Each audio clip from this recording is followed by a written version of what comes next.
I'm interested in progress. I'm not interested in perfection, okay? And the fact that being successful isn't nearly as difficult as they think it is. We need assistance. We need mentorship in those areas. You've got your plan. You can have the greatest plan in the world, but if you don't prepare to execute. That is, I think, just a way that we can see it mentally on how we can control our thoughts, right?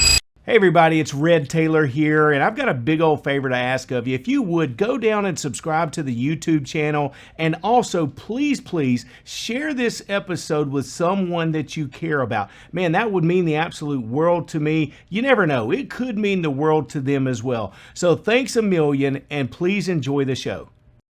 Hey everybody, it's Red Taylor back with another episode of the Red Hot Read Show, and I've got a really dynamic guest with you today. Let me give you a little bit of the 411 on who Dennis Dowdell is. He's developed tools for creating stronger leaders and better teams, making measurable differences in employee management, productivity, and the bottom line, which is improving the company while benefiting their family, their friends, and themselves.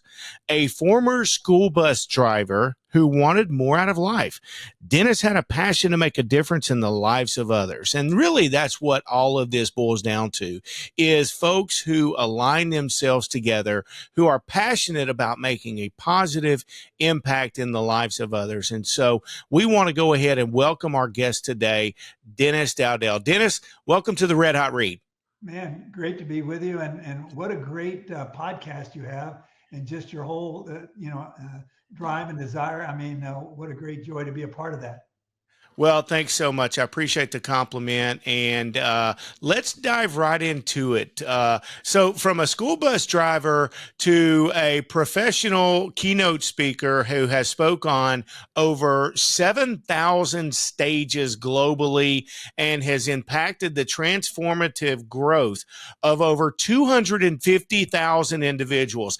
Ladies and gentlemen, I'm going to say that again. This man, this human being, because I want you to take time and I want you to dive in right now and give us the next 30 to 45 minutes of your attention to become a better human being, a better person, whatever it is that you're trying to accomplish in life, and understand that the credentials of a human that has spoke on over 7,000 different stages throughout the world and has profoundly positively impacted over 250,000 human beings. Dennis, tell us how to do that. Well, and maybe just to add another dimension to that, that's my team. My personal team is 250,000.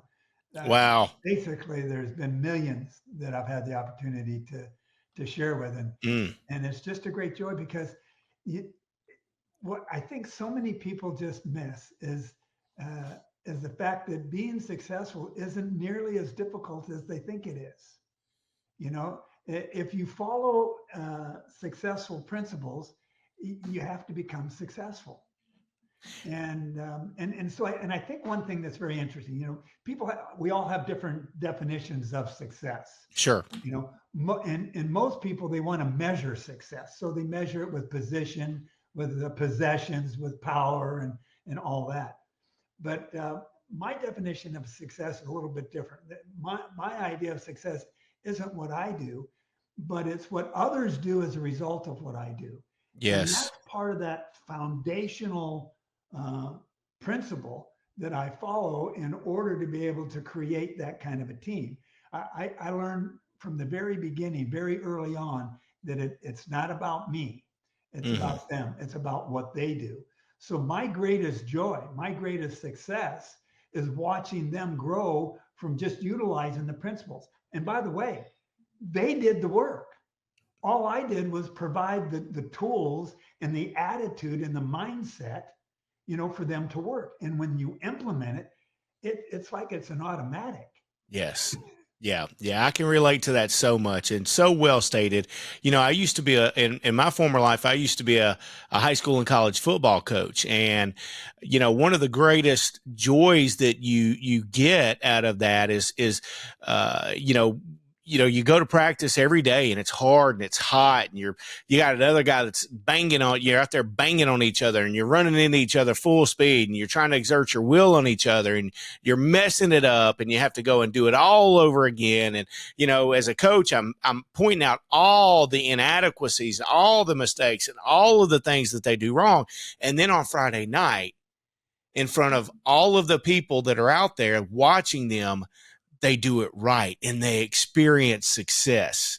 And, at the end of the day, whether we win or lose the game, it's you as a teacher, as a coach, as a leader, when you watch your guys feel that success and experience that joy and that bliss of doing it right and winning and succeeding, man, there's really not much better a feeling on the planet as a leader than watching your people succeed and grow.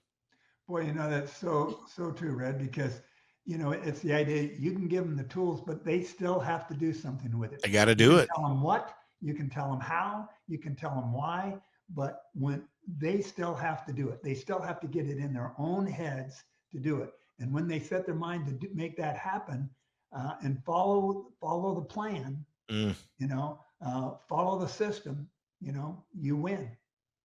Yeah, and that's one of the things that I find is difficult, and that speaking to so many folks like you who are great success leaders and personal development and corporate developers, is that we find so much of our culture, so much of our population that want the results without having to put in the work and to put in the effort and the time that it takes.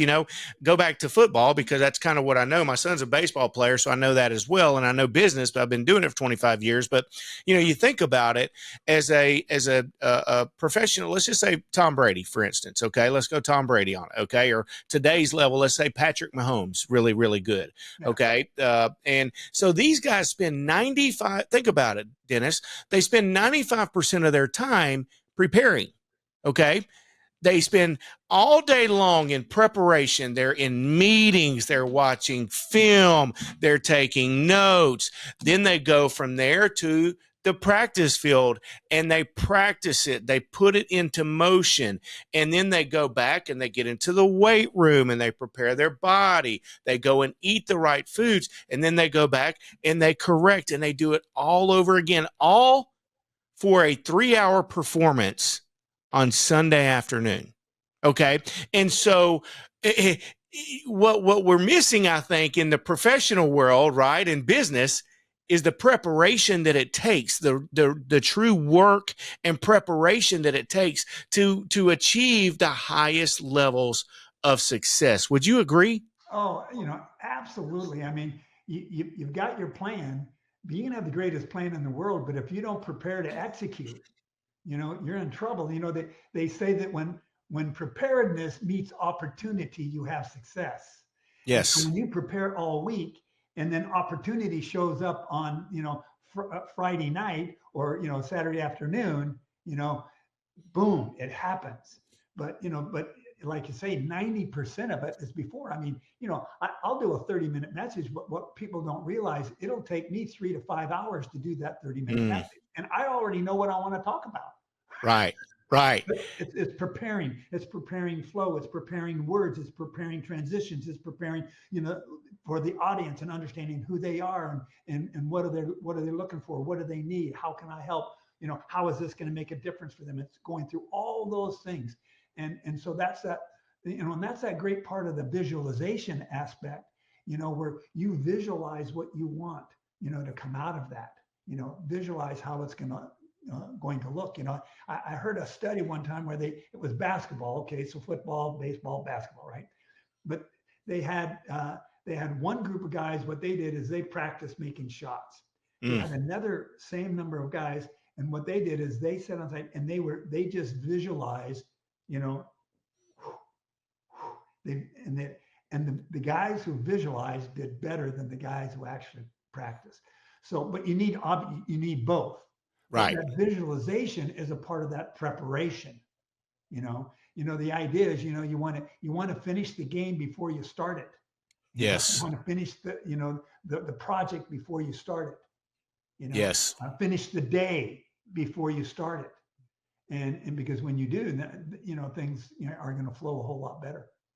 So such great points. And so tell me, let's expound on that because I've got a very young sales team. A lot of our guys are still in their 20 somethings, a couple of young 30 guys here. And, one of the things that I preach to them all the time is prepare, prepare, prepare. Vince Lombardi, what did Vince Lombardi say? He said that the willingness to prepare has to supersede your willingness to win, because if you're not willing to play the game and finish the game before the game, then you're going to lose every time. And so in your experience as a leader and a teacher on such a big scale, how do we go about getting our staff, how do we go about getting our employees to buy in to preparation and doing the hard work before the game shows up? Well, that's a great question because, and I think one of the key factors in the preparation is they've got to have a vision. They've got to understand, okay, what is this going to look like? What I'm doing now, what are the benefits? What's the value? What's it going to look like when I finish? You know, uh, when I would bring especially a new guy on, listen, I'm gonna give this guy the big picture. Mm. You got to have the big picture. And they've got to then know how, whatever is that they're doing, whatever part that they play, they need to know what part they have in making that vision a reality. So it goes from, it's not a corporate vision, you see, it's a team vision. It's Mm-hmm. everybody's vision. Everybody plays a part. One of my mentors said, each of us need all of us and all of us need each of us. Oh, Each that's good. person plays their part, whether it's just putting something together, whether it's just setting up a stage, whether it's doing the sound, whether it's doing the presentation. I mean, I'll tell you something. When I first started, I had to do everything. I Yeah. mean, when I went into a town, I was the event organizer. I had to get registration. I had to deal with sound. I had to deal with setup. And I had to speak, right? And so, but as you develop, then you enlist people. Say, listen. In other words, here's I guess the key point: enlist everybody to the cause that they're a part of.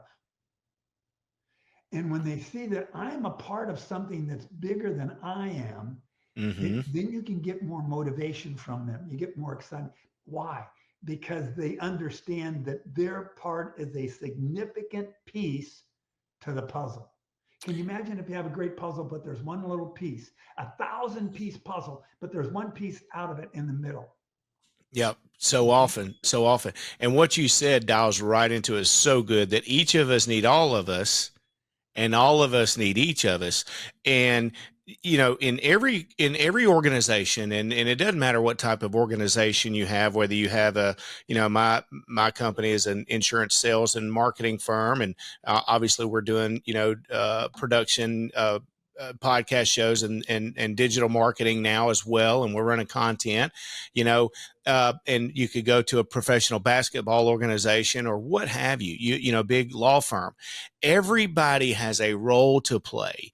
And if they're not all in on playing their role and fulfilling their position, then it's going to be a cog in the wheel. You're going to have a missing piece of that puzzle. And I think what I've learned, and I believe that I may have heard John Maxwell speak on this not so long ago, but he said, as leaders, it's really my job to create the dream and the vision of our people, right? And I probably don't do a good enough job of that, okay, of talking enough about what the dream is and what the destination and what the vision and what the logical steps to accelerating within the corporation are. How do you do that as leaders? How do we do a better job of creating that vision, creating that purpose, and driving that for our team members?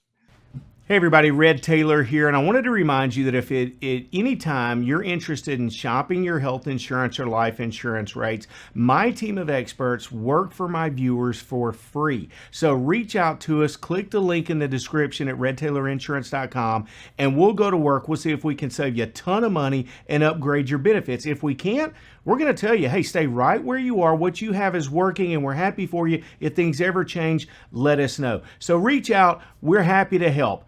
Enjoy the show. That's a great question, and you're so much on the mark.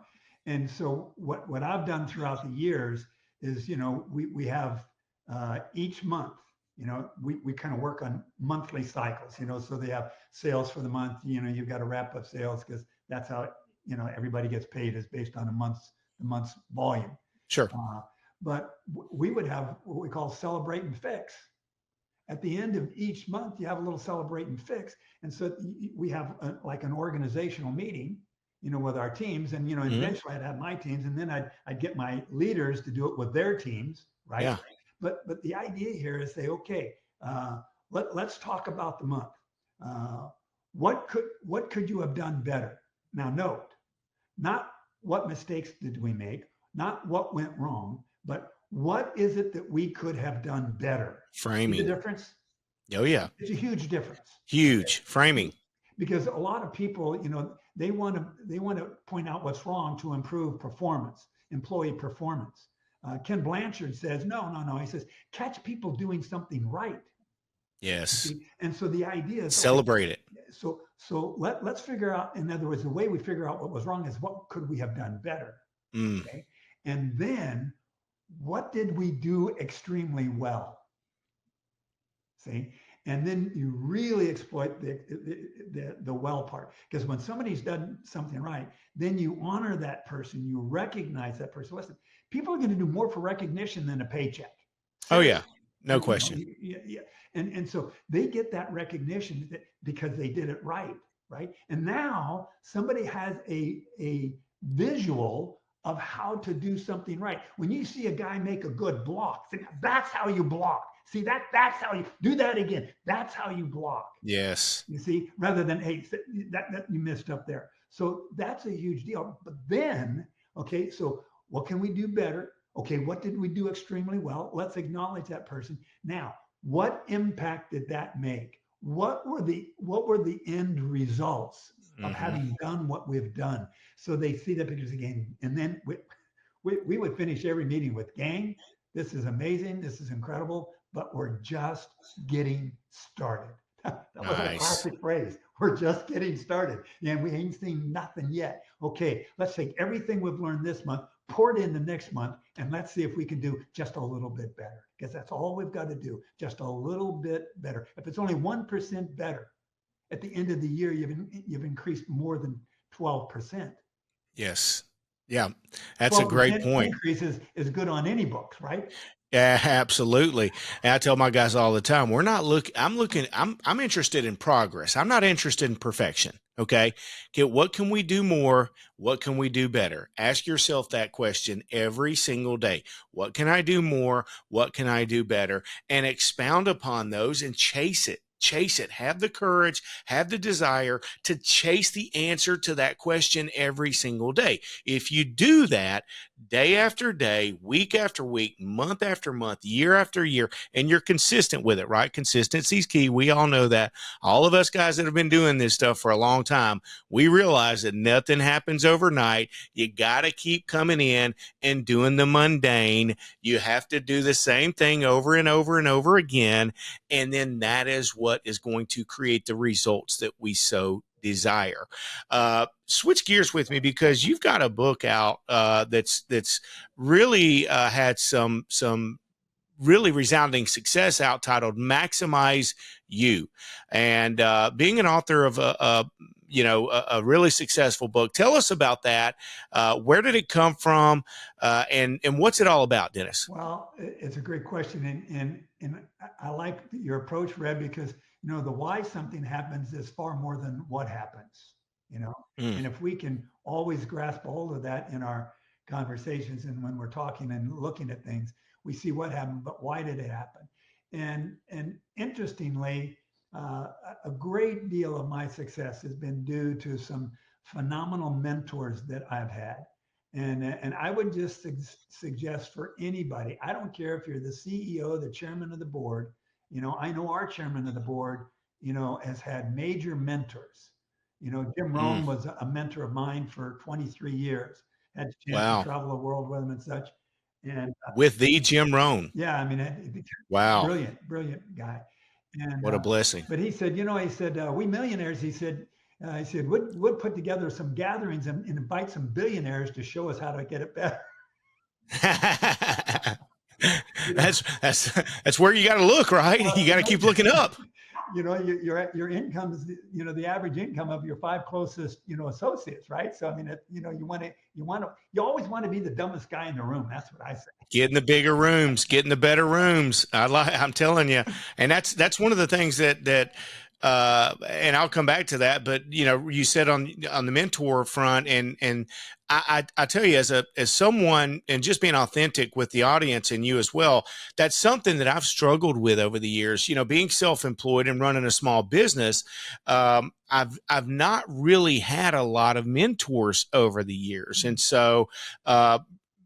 I've got one or two. I've got a group of really good friends from high school and junior high that we played ball together, that we're still really close and we're brothers. And they've been everybody's been relatively successful in their own realm. And those are my mentors. But as far as in my field, in my lane, in my area, it's been very difficult for me to find mentors in my career. And so, I've been able to be relatively successful without those. I never had a Jim Rome. Okay, I didn't have a John Maxwell. I was able to tap into a little bit of their material, thankfully, and I've always had an interest in Tony Robbins and Zig Ziglar and John Maxwell and some great success thinkers and some great personal development teachers that I think have enabled me to guide me along the way. Although I've screwed it up so many times, being a knucklehead. Yeah, right. Can we all raise our hand on that a little bit? So, for those who are, in a space similar to mine, Dennis, where they're small business owners, they kind of are in almost like a shell in a bubble. They go to their own company and then they work their job with their 5 or 10 employees, and then they end up, going home and they go coach little league or, cook dinner, whatever. How do you tap into mentors? Boy, it's such a great question, and I'm really glad because listen, I think there's a lot of people in your boat. I mean, Yes. seriously. Yes. And here's the thing that I think everybody needs to understand. These people who have done well, uh, you know, listen, they love sharing about what they've done. Okay. And people would be surprised to realize that if you were to find somebody, and by the way, it's not as much what necessarily a person has accomplished, but how they have accomplished it. Mm, In other words, you want to find a person that has accomplished what you want to accomplish, that's become the kind of person that you want to become. Because yes. what we need to realize is first we become, then we do. See, Mm, this is who I am. Therefore, because I am this kind of a person, this is what I do. This is how I do it.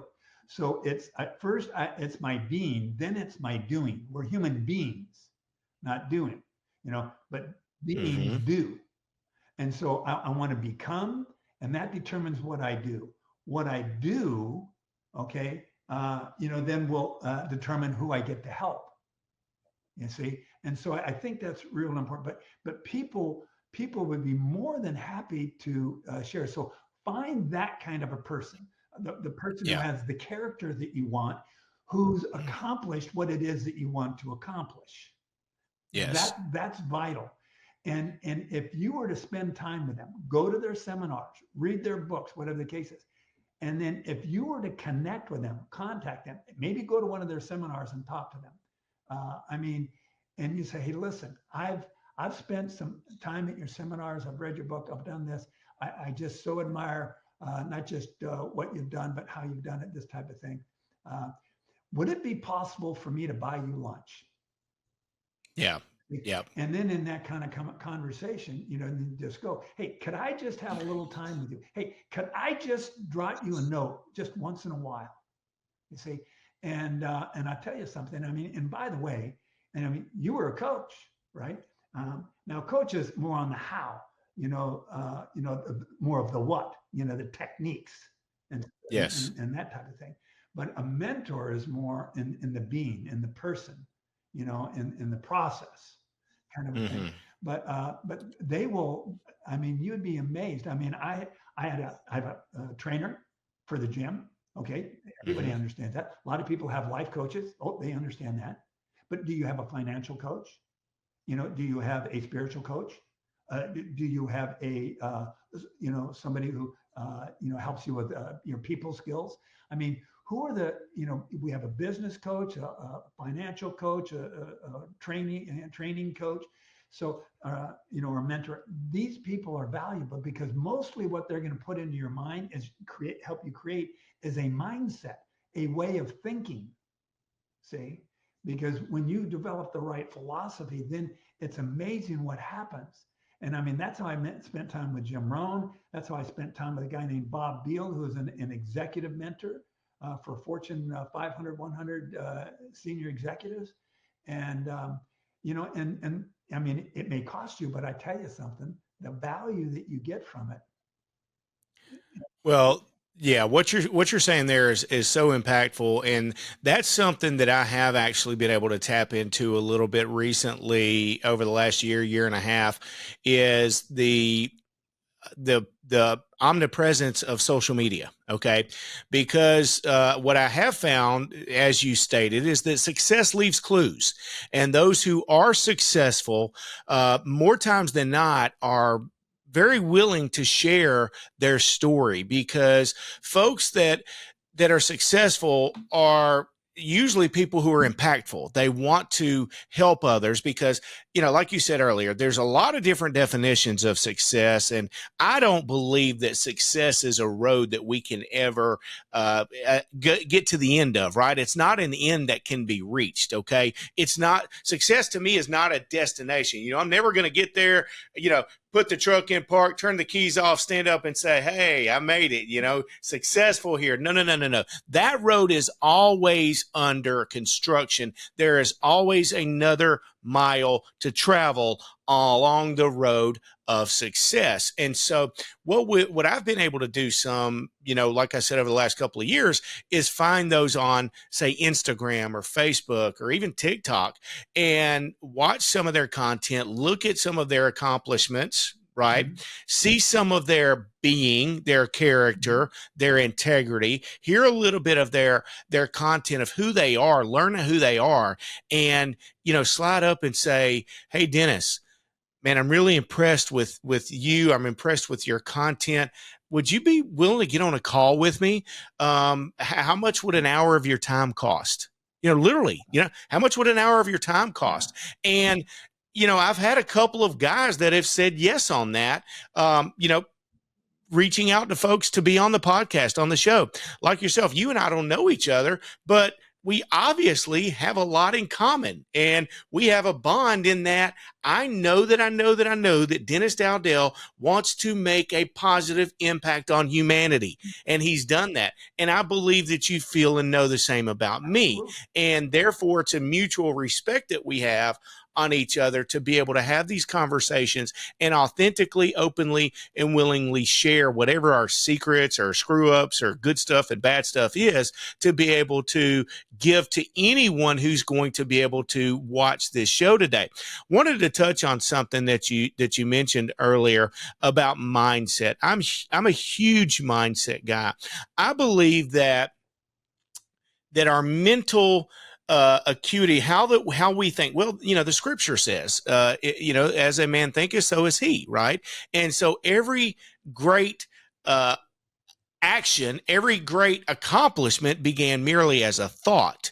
And so our thought game and how we think about ourselves, how we think about our existence, how we think about our life, our future, our relationships, everything is so important. And I'm just telling you, nobody realizes it. Nobody realizes it. You used the term earlier, visualize. Visualize. I believe in visualization. I believe that if we can visualize it, if we can think it, if we can dream it, then we can achieve it. And that means good or bad, positive or negative. Right. So how, in your opinion, your expert opinion, do we go about improving our mental perspective on life? How do we control our thought game better? Well, and what you're so on the mark because, thoughts control your mind. Okay. And that's why as a man thinketh, so is he, because as a man thinketh, his mind responds. Because the mind doesn't know good or bad. The mind just follows directions. The mind just Mm. follows, whatever's downloaded, whatever's uploaded, I should say, And so, it works that way. So, your thoughts control your mind, but we control our thoughts. We Yes. determine what we see, what we read, what we hear, and what we experience. We get to choose. Yes. And so Yep. if we'll do that, if we, in other words, I mean, if you want to be healthy, study health. If you want to be wealthy, study health. If you want to be a football player, study football. If you want to be an artist, study art. But listen, I mean, if you want to be an engineer, don't study watercolors.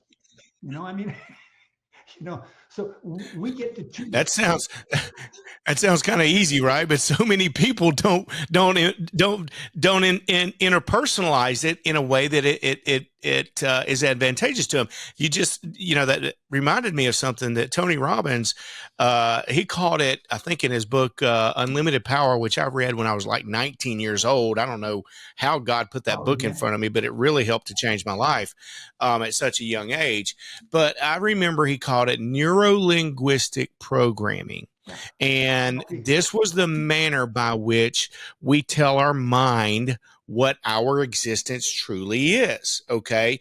And he in a way that made a lot of sense to me, he said that paradigms, okay, are the eyeglasses through which we see our world. All right. And so if we have really, really dark, hazy paradigms, then that'll be our experience. But if we choose to change our eyeglasses, to change our paradigms into bright, okay, colorful eyeglasses, then we have a great opportunity to experience our world in that manner. Yeah. And that is, I think, a way that we can see it mentally on how we can control our thoughts, right? So much of anxiety these days that there's such a problem with, so much of depression these days are because of these thoughts that are somewhat, uncontrollable, that people are having, and then they go and they're being medicated to try to control the thoughts, and really all it's doing is just dumbing down Well, your you mind, give them you right, give and them numbing medication. your You ability to give them think. medication instead of giving them hope. Listen, one of the best ways Yes. to get somebody out of being depressed is give them hope. Give them something to do, an activity Mm. that they've got the confidence that they can do, where they can make progress in anything. And because when Yes. when you can restore hope, then you can raise somebody out of depression. And you can read or hear or listen your way out of a pit. That's the beauty of it. And Yeah. that's why we get, when we choose to read and see and hear the right things and get around the right people, that's going to impact us, and so we feed that up, you know. And so I think that's just vitally important, to be able to do that kind of a thing. Yeah, yeah. I wanted to touch on something. You mentioned something that I believe a lot of people have can relate to as far as people skills and interpersonal skills, and you called it the introvert's guide to a successful first impression. Uh, Expound on that a little bit, because I would contend that a large portion of our audience are considered themselves introverts. Yeah. Well, probably so, and especially, in the last few years, we've been so shut down, locked down, closed up, and our Yes, only view of the world is through the box. right, right. So more than ever, I think that we've been programmed and told that we're supposed to be introverts, right? Yeah, it is interesting, and I really am an introvert. And my problem is that I'm in a very socialized business. So there's a lot of socialization, even with the people I know, and then with people that I don't know. And so, I mean, it's really important. But I mean, for the most part, I mean, when we have parties and stuff like that, I'll go to, I'll go to the parties, especially, when I'm a guest speaker. I go to the Mm. party, walk around, take a few pictures, and I leave. When the guest speaker, normally gets off the stage, they come out front. No, I head back to the green room. I mean, I love to be alone. Get me out of here. Yeah, I love to be alone, and so I'm just not that way. So, but what I discovered is, and the first key principle is the fact that it's really not about me. Everything that I have to say, everything, and by the way, this is why I have so much confidence. I'll go through a message and I'll get halfway through and I say, hey, this is really good stuff, isn't it?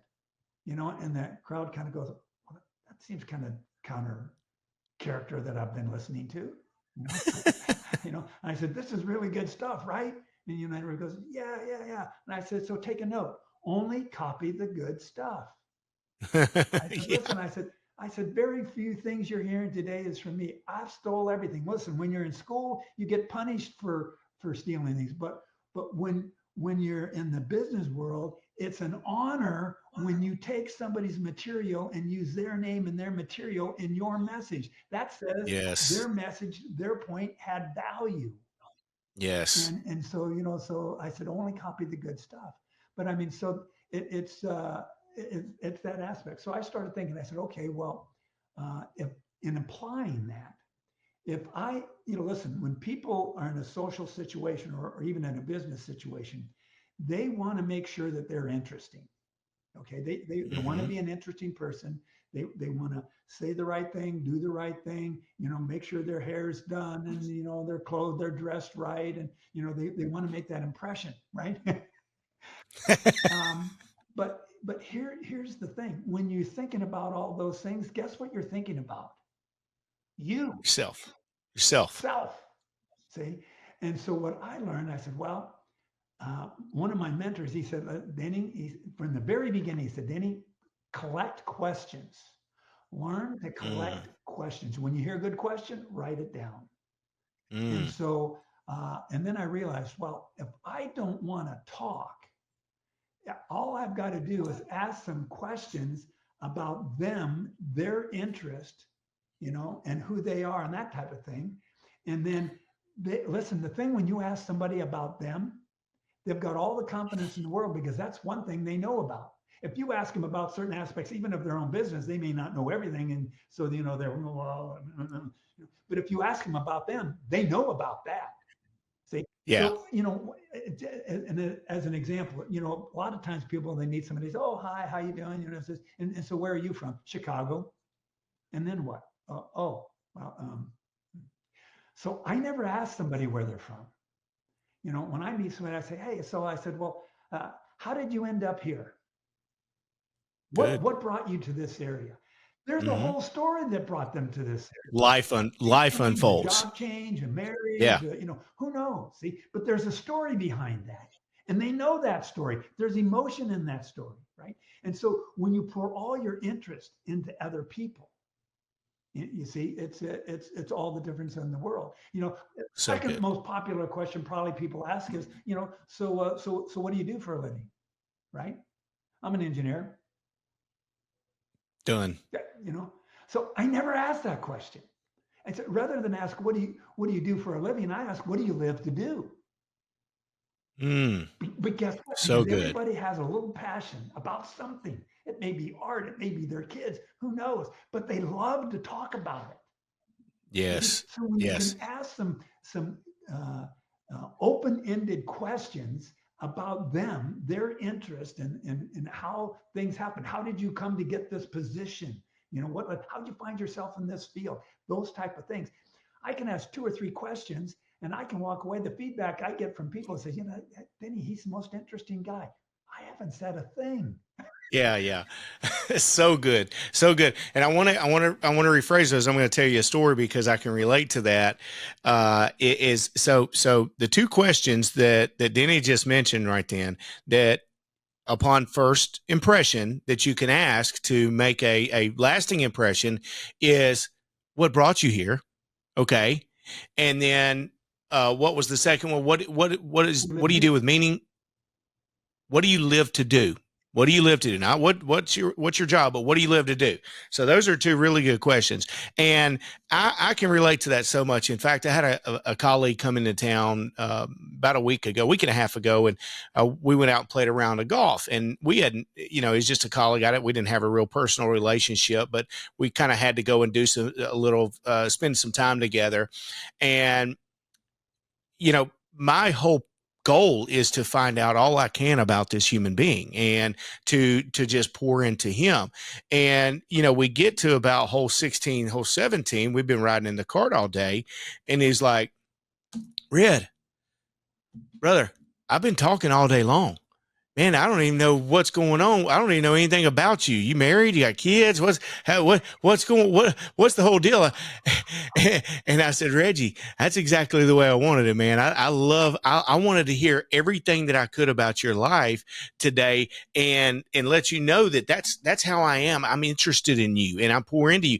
And that was one of the most impactful compliments that I've had, is just the fact that he said that to me towards the end of our engagement, is that, "Hey man, I don't know a whole lot about you. I've been talking this whole time." And that that let me know that I have made a lasting impression on my first impression on this human being. Yes, Okay. And it's not because it was about me. It wasn't about me. right, It was about him, and what was the experience that he was going to take away from our meeting that right, day.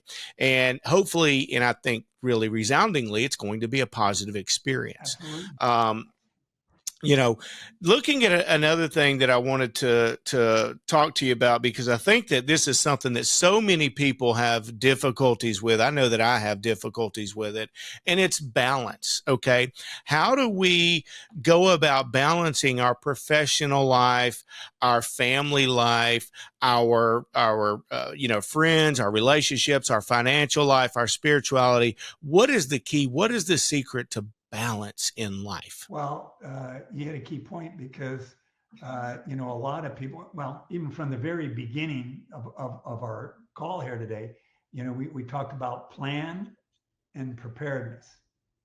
Mm, If you don't plan your life, someone else will. And they yes. probably don't have much in store for you. Right. So, but the balance, in other words, there's 7 areas of life that we need to balance. Okay, we have our family, Mm, financial, our physical body, our physical, professional, okay, social, and spiritual. Okay, and so those are the 7 areas that we need to deal with. And so the key is planning. In other words, this is why you got to plan the year ahead of time. In other words, it's the simple process of, you got to put the big rocks in. If you got a bucket, you put the big rocks in first, then you put the pebbles, then you put the sand, and then you add the water. Now, the rocks are your values. Those are the priorities. Okay. In other words, I'm going to have the family vacation. I'm going to have a marriage retreat. Okay. I'm going to have, I've got my big annual business event. So you put the rocks on the calendar first. Because if you don't put them on first, when that time comes along and you want to do it, there's always something that's going to come up. So right. you got to plan it out, put the rocks in first, the priorities, the non changeables, you get those in first. And then then you put the next one in, and the next and the next, the things that are the most important. So Yes. that's to begin with. So that's where you set up, how the year will lay out. But then, you've got a part of the balance is, in other words, I know I'm going to spend, say, 8 hours a day sleeping, right? 8 hours a day working. Okay. So, that already takes, so in other words, balance doesn't mean that everything is equal. It just means that it's proportional. Okay. Sure. So you've got that kind of thing. So in other words, it's the old joke about somebody says, well, you got to pray always. Well, if you're going to pray 24 hours, then when are you going to read? Oh, okay, well, I'll pray for 12 and I read for 12. Well, yeah, but then when are you going to sleep? I said, well, okay, so I'll pray for 8 and read 8 and then sleep 8. He said, yeah, but then you got to work. And so basically you just got to kind of keep working it down to where you go. But because if you don't have the balance, if you don't get all 7 areas, I like to do a pinwheel. Okay. Yeah. Purpose in the center. And then I've got the 7 different areas. Okay. In our lives. And then you do a 1 to 10. How's your time in that? Now, listen, I mean, it could be time with kids based on your schedule and so forth. It might only be 30 minutes a day, but can you Yeah. imagine if you actually spent 30 minutes a day with your kids? I Yes. mean, the difference that would make, and nothing is going to get in the way of it. Well, that's the currency of being a father. Well, That's absolutely. that's the currency. Right. It's the time. Yeah, It's your time. and here's the interesting thing, because listen, in my business, I'm gonna sell the world kind of a business, all the pizzazz, the rich, the fame, the fortune, unfortunately, it's a part of what moves this industry. I don't Mm. like it. I never followed that game. I still made it. Uh, but I've known people, they get involved because they want the position, the possession, the power. They want all the rich fame and fortune, right? And so they spend all their time in their business, and they'll say, "I'm doing this for the family. I'm doing this for the Right. family." But by the time they become quote unquote successful, they've reached the goal, but they missed the objective. The Yes. objective is to be able to have time with the family and luxurious vacations and all these different kind of things. But you spent so much time uh, zeroed in on getting the success, reaching the goal, that you miss the objective, because by the time you reach the goal, the kids don't want to spend time with you anymore. The spouse is out the door, men and women, both sides of the game. And then so you've got the goal, but now you're sitting there, what do I do now? I Yeah. mean, think, So think good. of how many rich, famous people. They've got all the fame, all the fortune, all the celebrityship, all the everything, right? And they commit suicide. What's that coming Mm. from? That's not where it's at. Well, that's not success. That's not that's the opposite of the definition of success is we sacrifice so much because of this vision that we've created in our mind that's false. It's false and it's not of the goodness that we're supposed to be chasing, right? And so, true success in my opinion is freedom. Right. I mean, it's freedom. Okay. It's having the health and the time and the money to do what you want, when you want, where you want it, with whom you want, in a relative manner, right? In a relative manner. Okay. And so many of us aren't even close to any of that. Okay. And it's because of what you said. It reminds me of a saying that I heard a long, long time ago.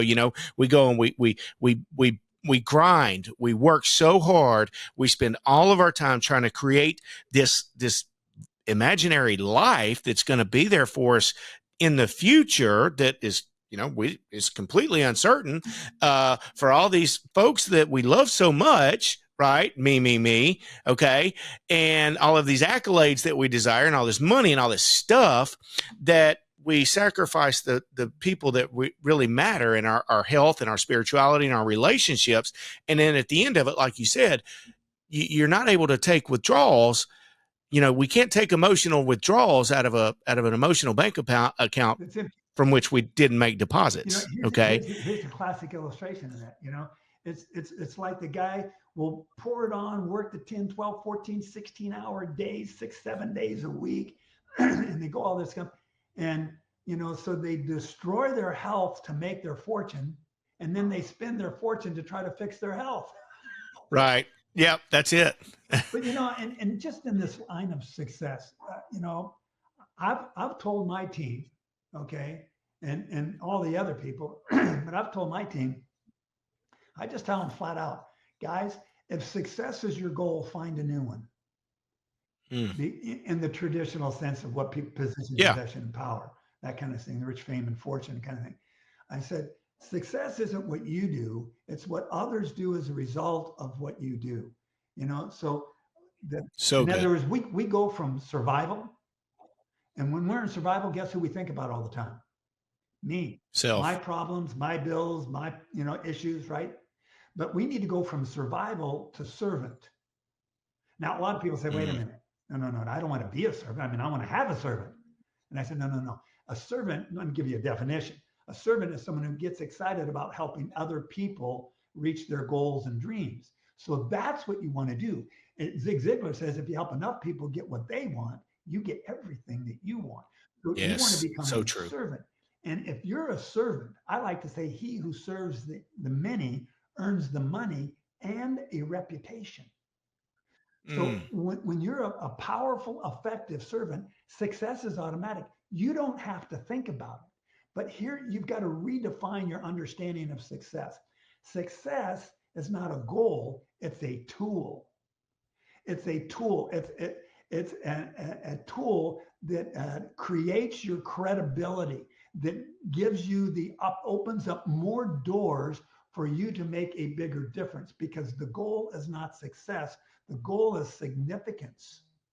See, Yes. you can't leave your success to somebody else, but you can leave your significance, your Yes. legacy. That's what you want to leave. Listen, the other stuff's going to disappear. It can disappear overnight. I've lost my fortune, but because I became the person necessary to make the fortune, I could do it again. Had I not become the person, I wouldn't have been able to do it. That's why I said be, then do, then Mm. have, then help.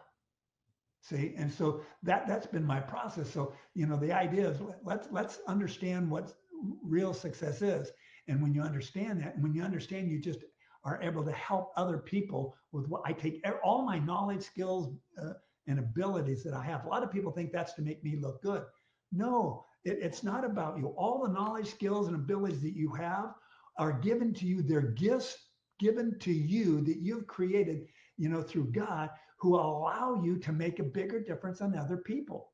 It's not for Yes. you, it's to use to help other people, where they're So good. deficient, and then they help me where I'm deficient. And this is where we all work as a community. And it makes just for a great life. And that's what our teams, we love each other. Red, you're not going to believe it. We've got Jews and Germans and Muslims and Christians. And we got them all. And they're all in the Right. same room cheering each other Yeah. on. It's unbelievable. Humanity. Yeah, It's it is. humans. Humans helping humans. I truly, I'm an absolute believer. I'm a Christian, okay, and that's I'm a man of faith, and I'm a Christian, and I know that my Lord and Savior Jesus Christ saved me a long time ago, but I don't think that a Jew or a Muslim or a Hindu or anyone else is any lesser than I, okay? And I don't believe that 99% of us feel the same way. I think we all feel the same way, mostly, okay? Obviously, there's going to be an extreme fringe out there on all elements of it, but they're not normalized. They're not in our society. They're not in where we are on most accounts. Okay. And when you turn on the TV, that's where you see them. Okay. So, in our house, we don't turn on the TV. We don't watch the news in our house. So we really don't. We quit watching the news, on November the 7th of 2020. Okay. We quit watching the news. So yeah. So, yeah. And I tell you what, we're a heck of a lot happier and a heck of a lot, less bothered by a lot of different things. That's one of the great things about the space that we're in. okay, and about the folks that I meet and that I'm able to have relationships and communication with, is because you really are bringing to the forefront the desire and the availability of other folks whose main goal in life, whose purpose, they're living purpose-driven lives, to take the tools, the gifts, the success that the Creator has given us and allowed us to tap into, to impact others for good. And I believe that that is the highest calling that any of us could have, is the desire and the ability to go out and help others in whatever realm it is. Okay. Because like Dennis says, we have 7 areas of importance and really of relevance in our lives. And all of us need growth. We need assistance. We need mentorship in those areas. And that's what I believe this show and you being here, Denny, today is all about. Well, thank you, buddy. And it's been a joy being here. And I tell you, it's one of the things I want to do because, when my mentor asked me, he said, Denny, how did you create this massive team of 250,000 people in 50 plus countries around the world? I mean, how do you do that? And I said, well, there's just some real simple principles. And he said, well, make me a list.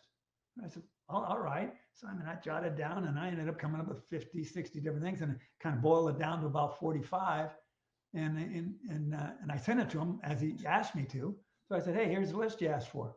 And he looked and he said, "Denny," he said, "I think you got a book there." That's the book. And that is the book. I took these 45 principles and I divided them into 6 areas, basically, that I discovered are the essentials for maximizing our potential. We need to understand our purpose. Who am I? Mm, What am I here for? And once I understand my purpose, then I need personal development. I need to become the person necessary to fulfill my purpose. And once I begin that developing my personal self, I need to have a strong mindset. I need to have a philosophy, a mindset in order to make those changes to fulfill my purpose. And when I've got that, in order to do that, I got to deal with people. So I've got to develop the people skills, okay, yes. that follows that mindset, becoming the person to fulfill the purpose.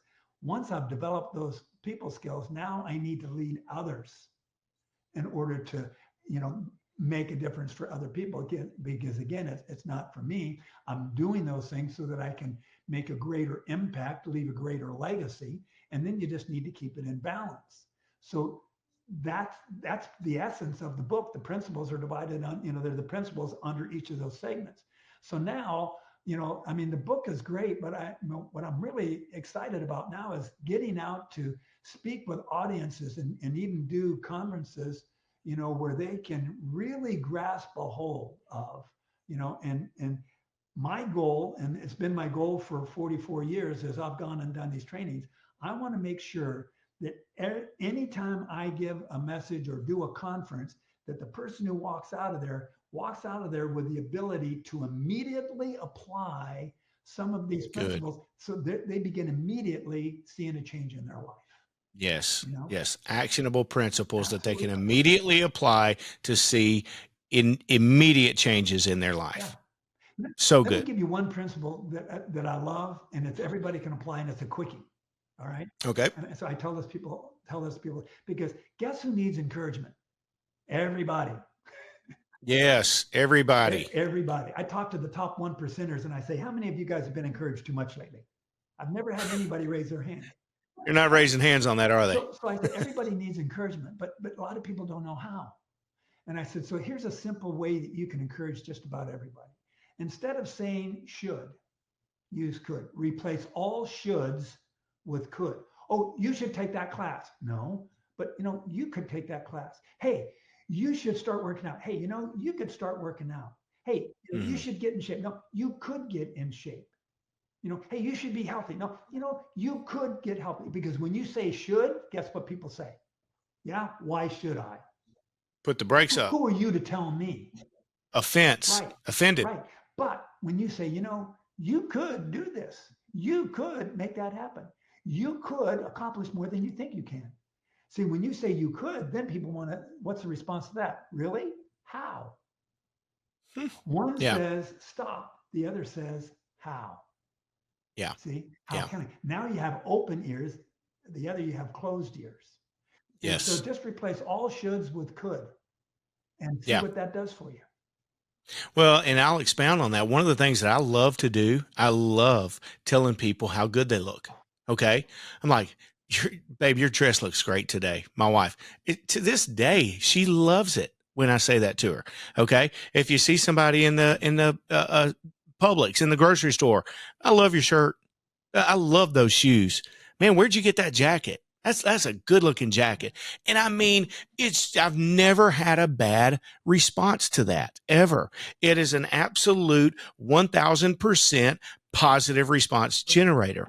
And from a personal perspective, I believe that the biggest hack that we have, okay, to take actionable items to put ourselves in a more positive position, to get to begin seeing ourselves in a more positive light, and to go down towards a road that is going towards our goals, our dreams, our desires, is to begin working on our physical fitness. Get up and go to the gym. If you can't get up and go to the gym, get up and walk out the front door and walk for 15 minutes, then walk for 20 minutes, then walk for 30 minutes. Well, I don't have enough time because I have to be at work at 8 o'clock and I've got a 45-minute or 1 hour commute.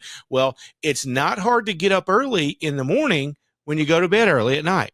So that's another one. Go to bed at 9 o'clock. Go to bed at 10 o'clock. Get a good night's sleep. Turn the phone off. Put your phone down. Put it in the closet. Leave it in the closet and turn it off. Turn off And the TV. don't bring it into the bed with you. Okay. And I'm probably talking to myself a lot because I'm into this new little world of digital marketing. I'm trying to reinvent myself and learn all this stuff. So I'm constantly learning and looking and reading and doing those things. My wife's like, babe, I'm here. I'm like, okay, I'm sorry. I'm sorry. You know, but man, I tell you what, it's been a great conversation today, and we can do this for so long. But I would love to have you back, Dennis. Tell the audience, where can they find out more about Dennis Dowdell? Where can they tap into your socials? Where can they get your book? Tell us a little bit more about that, so that they can learn more about Dennis Dowdell. Oh, thanks, buddy. Yeah, I mean, you can get the book at Barnes and Noble or Amazon. Either way, Maximize you, maximizing you, maximizing you. maximizing you. Amazon, Man on the Barnes and Noble. shoulder of giants, and those were Yeah. mentors. Those five. There's five men who influenced my life that taught me all these principles. So it's about them. They were each different, very powerful. But and then maximizeyou.com is my website. And I mean, if there's anyone who would love to have me come out, share with their group, encourage their group, help to create some confidence in their group, and to create hope, and just encourage the team, or help with their people skills, leadership, communication is a key to be able to create a community within the community, great community environment within the office or the company, or what.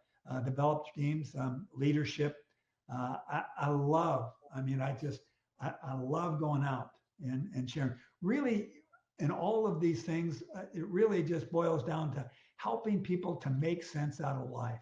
There's so much confusion today, and there's a Yes. few simple things that can just really make things make sense. And when you understand a few of these things, that life goes a lot better when you understand, how things operate.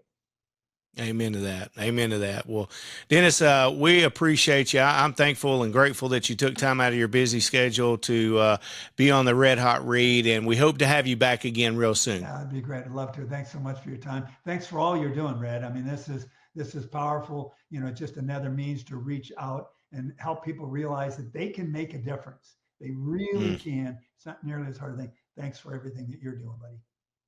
Yes, sir. Thanks so much.